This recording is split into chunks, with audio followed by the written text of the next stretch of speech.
Kisah uang sudah setua peradaban manusia. Untuk memenuhi kebutuhan sehari-hari, dahulu manusia menukarkan barang yang ia miliki dengan barang lain yang ia inginkan. Hal ini kita kenal dengan nama barter.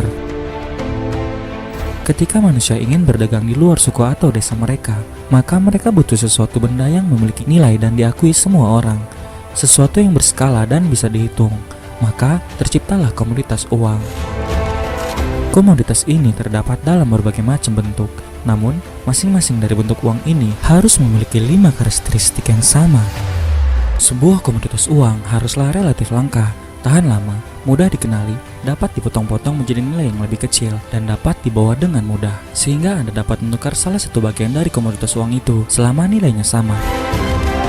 Di Romawi kuno, komoditas itu adalah garam, di suku Aztec adalah biji coklat, di Fiji adalah gigi ikan paus, di Tibet adalah kotoran bison atau yak, kerang di Afrika dan Cina, biji-bijian, logam, gading, batu langka, kulit binatang, hingga ikan, apapun itu selama semua komoditas itu memiliki 5 karakteristik komoditas uang. Seseorang mungkin akan memakainya sebagai mata uang. Permasalahan baru muncul ketika komoditas uang itu buruk dalam menyimpan nilai intrinsik mata uangnya, seperti panen biji coklat yang buruk, ataupun penemuan ladang garam baru yang besar. Hal ini dapat membuat nilai intrinsik komoditas itu menurun dan membuat perekonomian menjadi kacau. Maka, sebuah sistem yang lebih stabil pun diperlukan. Baru sekitar tahun 1091 sebelum Masehi, koin emas berbentuk persegi dicetak dan digunakan sebagai mata uang di daerah Cina. Beberapa lama kemudian, yakni pada tahun 560 sebelum Masehi, koin-koin emas murni mulai digunakan di Lydia, sebuah kerajaan Asia Minor di daerah Turki.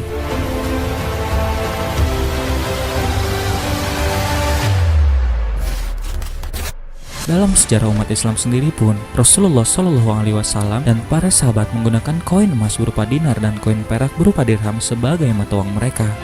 Dinar sendiri telah ada sebelum Rasulullah SAW dilahirkan di Mekah dan telah digunakan oleh pembesar-pembesar suku Quraisy jauh sebelum Nabi Muhammad lahir.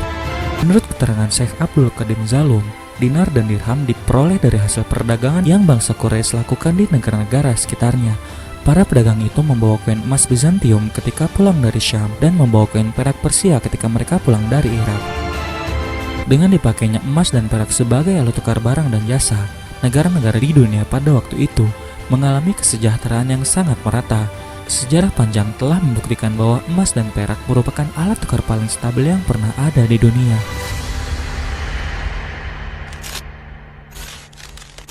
Kehancuran dan instabilitas ekonomi baru terjadi saat uang kertas lahir.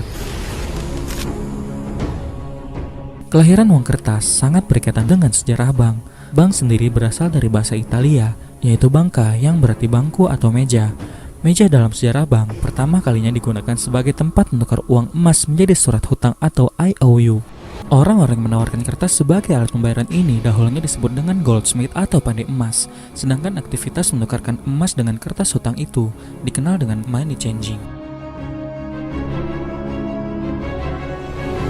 Masalah mulai timbul ketika para goldsmith menginginkan keuntungan yang jauh lebih besar, sedangkan hanya sedikit saudagar dan pemilik emas yang mau menitipkan emas milik mereka. Hal ini tentu menyebabkan para goldsmith tidak bisa mencetak uang kertasnya sebanyak yang mereka inginkan, karena ketika itu, setiap uang kertas berupa nota hutang ini harus sebanding dengan deposit emas yang ada. Dari sana, mereka mulai mencetak lebih banyak uang kertas daripada deposit emas yang ada, dan mulai meminjamkannya dengan bunga yang tinggi. Inilah cikal bakal sistem yang disebut dengan fractional reserve banking, sistem keuangan ribawi yang telah merenggut kekayaan Anda selama ini.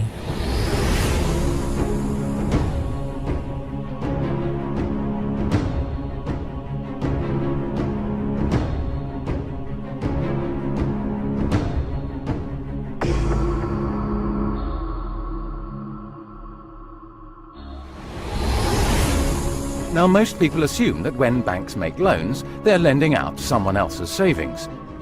But they're not. Instead, when somebody takes out a loan, banks create new money electronically by typing numbers into their account. 97% of all the money in our economy is created in this way, as people take out loans from banks. Does taking out a loan actually mean creating money?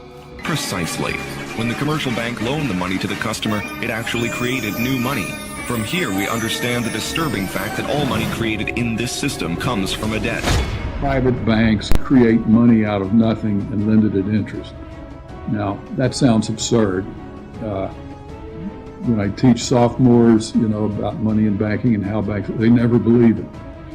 And so you have to go through it again and again. Yes, banks really do create money. They really do. Here's how it happens.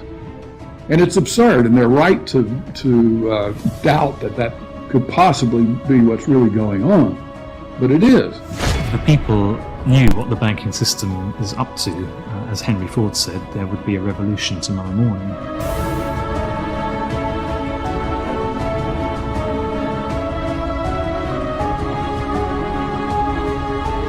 The fact is, most people think that what a bank does is lend you money that someone else has put in the bank previously. But what a bank actually does, what a commercial bank does, is to create money from nothing and then lend it to you at interest. If I do that, if I manufacture money in my own home, it's called counterfeiting. If an accountant creates money out of nothing in the company accounts, it's called cooking the books. But if a bank does it, it's perfectly legal. And so long as you allow fraud to be legalized, then all kinds of problems are going to pop up in the economic system which you can't do anything about. Do you know what this is? Now you may be thinking you, of all people, should know that you're holding money, but I'm making a point with a kind of tricky question. What I'm really holding is currency. Currency and money are actually very different. Currency fluctuates in value and over the long run becomes worth less and less. And that's also known by another name, inflation. I call inflation the silent currency killer because you can't see it, you can't hear it, you can't smell it. You just get hit by it. When you go to the grocery or the gas station or go to buy a car, zap, the price is higher. It gets you as surely as a rattlesnake bites you.